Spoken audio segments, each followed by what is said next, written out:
Hi hello ನಮಸ್ತೆ, ನಾನು ನಿಮ್ಮ ಗೀತಾ ಸಂತೋಷ್. ನಾನಿವತ್ತು ಬೇಸಿಗೆ ಕಾಲಕ್ಕೆ ತುಂಬಾ ದೇಹ ತಂಪಾಗಿರಬೇಕು ಅಂತಂದರೆ ರಾಗಿ ಲಸ್ಸಿನ ಯಾವ ರೀತಿಯಾಗಿ ಮಾಡೋದು ಅಂತ ನಾನು ಇವತ್ತಿನ ರೆಸಿಪಿಯಲ್ಲಿ ನಿಮ್ಮೆಲ್ಲರಿಗೂ ತಿಳಿಸ್ಕೊಡ್ತಾ ಇದ್ದೀನಿ. ಮೊದಲನೇದಾಗಿ ನಾನಿಲ್ಲಿ ಒಂದು ಚಿಕ್ಕ ಕಪ್ಪ ಆಗುವಷ್ಟು ರಾಗಿ ಹಿಟ್ಟನ್ನ ತೊಗೊಂಡಿದ್ದೀನಿ.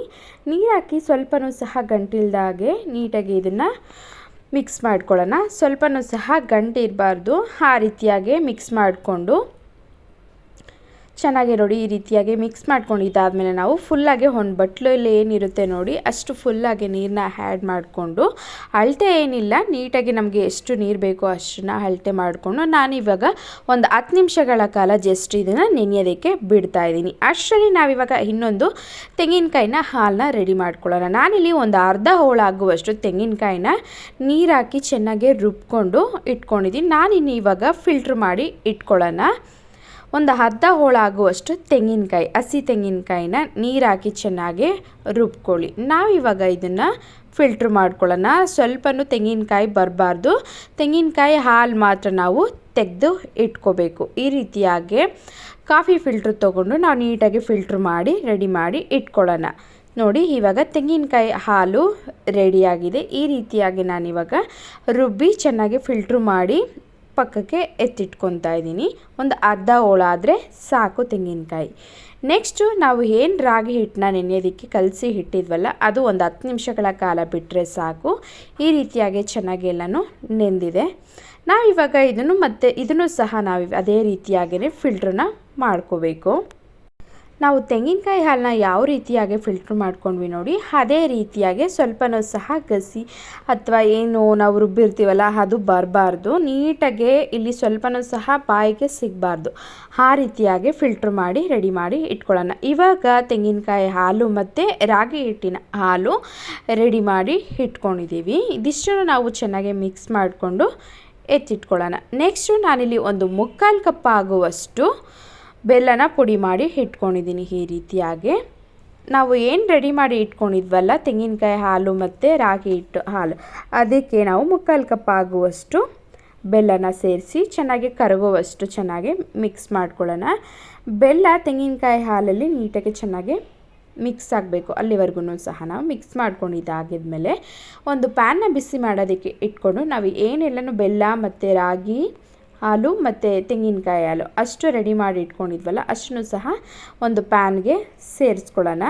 ಮತ್ತು ಇದೇನಪ್ಪ ಅಂತಂದರೆ ಸ್ವಲ್ಪನೂ ಸಹ ಕೈನ ಬಿಡಬಾರ್ದು. ನೀಟಾಗಿ ನಾವಿಲ್ಲಿ ಚೆನ್ನಾಗಿ ಮಿಕ್ಸ್ ಮಾಡ್ಕೊತಾ ಇರಬೇಕು.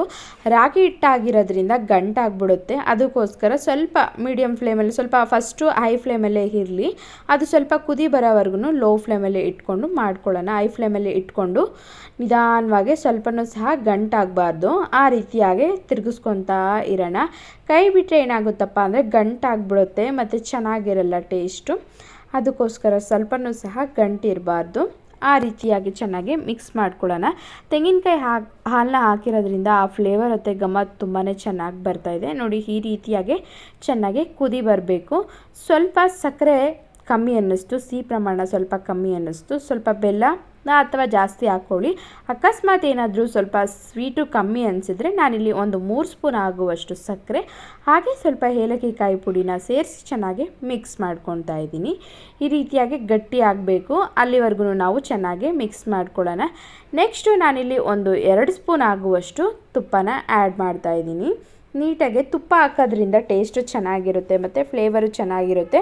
ತುಪ್ಪನ ನಾವು ಜಾಸ್ತಿನೇ ಯೂಸ್ ಮಾಡಬೇಕು. ಊಟ ತಿಂಡಿಲೆಲ್ಲ ಒಂಥರ ಆರೋಗ್ಯಕ್ಕೆ ಒಳ್ಳೆಯದಂತಲೇ ಹೇಳ್ಬೋದು. ನಮಗೆ ತುಪ್ಪ ಬೇಕಂತಂದರೆ ಹಾಕ್ಕೊಳ್ಳಿ, ಇಲ್ಲಾಂದರೆ ಸ್ಕಿಪ್ ಮಾಡಿ. ಏನಪ್ಪ ಮ್ಯಾಂಗೋ ಲಸ್ಸಿಗೆ ತುಪ್ಪ ಎಲ್ಲ ಹಾಕಿ ಮಾಡ್ತಾರಾ ಅನ್ಕೋಬೋದು. ಅದು ಟೇಸ್ಟು ಚೆನ್ನಾಗಿರುತ್ತೆ. ನೀವು ಒಂದು ಸಲ ತುಪ್ಪನ ಹಾಕಿ ಟ್ರೈ ಮಾಡಿ ನೋಡಿ, ಟೇಸ್ಟು ಚೆನ್ನಾಗಿರುತ್ತೆ, ಫ್ಲೇವರ್ ಒಂಥರ ಚೆನ್ನಾಗಿರುತ್ತೆ ಅಂತಲೇ ಹೇಳ್ಬೋದು. ಸ್ವಲ್ಪ ತುಪ್ಪನ ಹಾಕಿ ಒಂದು 5-10 ನಿಮಿಷಗಳ ಕಾಲ ಎಲ್ಲನೂ ಚೆನ್ನಾಗಿ ಮಿಕ್ಸ್ ಆಗೋ ಥರ ನಾನಿಲ್ಲಿ ಚೆನ್ನಾಗಿ ಮಿಕ್ಸ್ ಮಾಡ್ಕೊತಾ ಇದ್ದೀನಿ. ನೋಡಿ ಈ ರೀತಿಯಾಗಿ ಚೆನ್ನಾಗಿ ಬೇಯಿಸ್ಕೋಬೇಕು. ನಾವು ರಾಗಿ ಹಿಟ್ಟು ಹಾಕಿರೋದ್ರಿಂದ ಸ್ವಲ್ಪ ಚೆನ್ನಾಗಿ ಬೇಯಿಸ್ಕೊಂಡ್ರೆ ಚೆನ್ನಾಗಿರುತ್ತೆ ಅಂತಲೇ ಹೇಳ್ಬೋದು. ನಾನಿವಾಗ ಕಂಪ್ಲೀಟಾಗಿ ಗಟ್ಟಿಯಾಗಿದ್ದಾದಮೇಲೆ ಒಂದು ತಟ್ಟೆಗೆ ನಾನಿಲ್ಲಿ ಹಾಕ್ಕೊತಾ ಇದ್ದೀನಿ. ಇದು ನಾವೇನಪ್ಪ ಅಂತಂದರೆ ತುಂಬಾ ಬಿಸಿ ಇರುತ್ತಲ್ವ, ಕಂಪ್ಲೀಟಾಗಿ ನಾವಿಲ್ಲ ಅಂತಂದರೂ 1 ಅವರ್ ಆದರೂ ಬಿಡಬೇಕು. ಅದಕ್ಕೋಸ್ಕರ ಒಂದು ತಟ್ಟೆಗೆ ಹಾಕ್ಕೊಂಡ್ರೆ ಬೇಗನೆ ತಣ್ಣಗೆ ಆಗಿಬಿಡುತ್ತೆ ಅಂತ ಹೇಳ್ಬಿಟ್ಟು ಒಂದು ತಟ್ಟೆಗೆ ಹಾಕಿ ಇಟ್ಕೊತಾ ಇದ್ದೀನಿ. ಇಲ್ಲ ಅಂತಂದರೆ ನೀವು ಹಾಗೇ ಸಹ ಇಡ್ಬೋದು ತಣ್ಣಗಾಗೋದಕ್ಕೆ, ಕಂಪ್ಲೀಟಾಗಿ ತಣ್ಣಗಾಗಬೇಕು. ಇಲ್ಲ ಅಂತಂದರೆ ಫ್ರೀಝರಲ್ಲಿ ಇಟ್ಬಿಡಿ, ಬೇಗನೆ ತಣ್ಣಗಾಗ್ಬಿಡುತ್ತೆ. ನಾನಿಲ್ಲಿ ಫ್ರೀಝರಲ್ಲಿ ಇಟ್ಟು ಒಂದು ಅರ್ಧ ಅವರ್ ಆದಮೇಲೆ ತೆಗಿತಾ ಇದ್ದೀನಿ. ನೋಡಿ ನೀಟಾಗಿ ಕಂಪ್ಲೀಟಾಗಿ ತಣ್ಣಗಾಗಿದೆ. ತಣ್ಣಗಾದಮೇಲೆ ಒಂದು ಮಿಕ್ಸಿ ಜಾರ್ನ ತೊಗೊಂಡು ನಾವು ಏನು ತಣ್ಣಗೆ ಹಾಕಿ ಇಟ್ಟಿದ್ವಲ್ಲ ರಾಗಿ ಹಿಟ್ಟು ಮತ್ತು ತೆಂಗಿನಕಾಯಿ ಹಾಲಿಂದ ರೆಡಿ ಮಾಡಿ ಇಟ್ಕೊಂಡಿರೋಂಥ ಮಿಶ್ರಣನ ಮಿಕ್ಸಿ ಜಾರ್ಗೆ ಸೇರಿಸ್ಕೊತಾ ಇದ್ದೀನಿ. ನಾನಿಲ್ಲಿ ಒಂದು 3/4 ಕಪ್ ಆಗುವಷ್ಟು ಕಾಯಿಸಿ ಇಟ್ಕೊಂಡಿರುವಂತಹ ಗಟ್ಟಿ ಹಾಲನ್ನ ಸೇರಿಸ್ತಾ ಇದ್ದೀನಿ. ಗಟ್ಟಿ ಹಾಲನ್ನ ಹಾಕ್ಕೊಳ್ಳಿ, ನೀರು ಹಾಕೋದಕ್ಕೆ ಹೋಗಬೇಡಿ, ಟೇಸ್ಟು ಚೆನ್ನಾಗಿರಲ್ಲ. ಸ್ವಲ್ಪ ತಿಕ್ಕಾಗಿರಬೇಕು ಅಂತಂದರೆ ನಾವಿಲ್ಲಿ ಸ್ವಲ್ಪ ಗಟ್ಟಿ ಹಾಲನ್ನೇ ಸೇರಿಸ್ಕೋಬೇಕು. ನಾನಿಲ್ಲಿ ಒಂದು 3/4 ಗ್ಲಾಸ್ ಆಗುವಷ್ಟು ಕಾಯಿಸಿ ತಣ್ಣಗೆ ಹಾಕಿ ಇಟ್ಟು ಸೇರಿಸ್ಕೊತಾ ಇದ್ದೀನಿ. ಇದನ್ನು ಚೆನ್ನಾಗಿ ನಾವು ಮಿಕ್ಸಿಲಿ ರುಬ್ಕೊಳ್ಳೋಣ. ಈ ರೀತಿಯಾಗಿ ನಮಗೆ ಯಾವ ಪ್ರಮಾಣದಲ್ಲಿ ಬೇಕೋ ಆ ಪ್ರಮಾಣದಲ್ಲಿ ನೋಡಿಕೊಂಡು ಮಾಡ್ಕೊಳ್ಳಿ. ಲಸ್ಸಿ ಅಂದರೆ ಸ್ವಲ್ಪ ಗಟ್ಟಿನೇ ಇರಬೇಕಲ್ವ, ಅದಕ್ಕೋಸ್ಕರ ನಾನಿಲ್ಲಿ ಸ್ವಲ್ಪ ಗಟ್ಟಿ ಪ್ರಮಾಣದಲ್ಲೇ ಸಹ ಮಾಡ್ಕೊಂಡಿದ್ದೀನಿ. ಸೂಪರ್ ಟೇಸ್ಟಿಯಾದಂತಹ ಇವಾಗಿನ ಬೇಸಿಗೆ ಕಾಲಕ್ಕಂತೂ ಹೇಳಿ ಮಾಡಿಸಿರುವಂತಹ ಒಂದು ರಾಗಿ ಲಸ್ಸಿ ಅಂತಲೇ ಹೇಳ್ಬೋದು. ನಾವು ತಿಂಡಿ ತಿಂದಿಲ್ಲ ಅಂದರೂ ಪರವಾಗಿಲ್ಲ, ಬೆಳಗ್ಗೆ ಇದೊಂದು ಗ್ಲಾಸ್ ಕುಡಿದ್ಬಿಟ್ರೆ ನಾವು ತಿಂಡಿ ತಿನ್ನೋದೇ ಬೇಕಾಗಿಲ್ಲ. ದೇಹಕ್ಕೆ ಒಂಥರ ತಂಪಾಗಿರುತ್ತೆ ಮತ್ತು ತಿಂಡಿ ತಿನ್ನೋ ಅವಶ್ಯಕತೆನೇ ಇರಲ್ಲ. ಇದು ಸ್ವಲ್ಪ ಹೊಟ್ಟೆ ತುಂಬಿರೋ ರೀತಿಯಲ್ಲೇ ಇರುತ್ತೆ. ಮತ್ತು ಏನಪ್ಪ ಅಂತಂದರೆ ರಾಗಿ ಹಿಟ್ಟನ್ನ ಹಾಕಿರೋದ್ರಿಂದ ಬೇಸಿಗೆಗಾಲಕ್ಕೆ ಒಂದು ಎನರ್ಜಿ ಫುಡ್ ಅಂತಲೇ ಹೇಳ್ಬೋದು. ಈ ರೀತಿಯಾಗಿ ಮಾಡಿಕೊಂಡು ಕುಡಿಯೋದ್ರಿಂದ ನಾನಿಲ್ಲಿ ಸ್ವಲ್ಪ ಗಟ್ಟಿಯಾಗೇ ಇರಲಿ ಅಂತಲೇ ಹೇಳ್ಬಿಟ್ಟು ಒಂದು 3/4 ಗ್ಲಾಸ್ ಆಗುವಷ್ಟು ಹಾಲನ್ನ ಸೇರಿಸ್ಕೊಂಡಿದ್ದೀನಿ. ನಿಮಗೆ ಬೇಕಂತಂದರೆ ಸ್ವಲ್ಪ ಗಟ್ಟಿಯಾಗಿ ಇಷ್ಟಪಡ್ತಾರೆ, ಸ್ವಲ್ಪ ತೆಳುವಾಗಿ ಇಷ್ಟಪಡ್ತಾರೆ. ನಿಮಗೆ ಬೇಕಂತಂದರೆ ಸ್ವಲ್ಪ ಹಾಲನ್ನ ಜಾಸ್ತಿನೇ ಹಾಕ್ಕೊಳ್ಳಿ. ಸರ್ವ್ ಮಾಡಿಬಿಟ್ಟು ಮೇಲೆ ಸ್ವಲ್ಪ ಬಾದಾಮಿ ಪುಡಿನ ಹಾಕಿಬಿಟ್ರೆ ಸೂಪರ್ ಟೇಸ್ಟಿಯಾಗಿರುವಂತಹ ರಾಗಿಯಲ್ಲಿ ಮಾಡಿರುವಂತಹ ರಾಗಿ ಲಸ್ಸಿ ಸೂಪರ್ ಟೇಸ್ಟಿಯಾಗಿ ರೆಡಿಯಾಗಿದೆ. ಈ ರೆಸಿಪಿ ನಿಮ್ಮೆಲ್ರಿಗೂ ಇಷ್ಟ ಆಗಿದೆ ಅಂತ ತಿಳ್ಕೊತೀನಿ. ಇನ್ನಷ್ಟು ವಿಡಿಯೋಗಳಿಗಾಗಿ ನನ್ನ ಚಾನಲ್ನ ನೋಡ್ತಾ ಇರಿ, ಹಾಗೆ ಸಬ್ಸ್ಕ್ರೈಬ್ ಮಾಡೋದನ್ನ ಮರಿಬೇಡಿ. Thank you.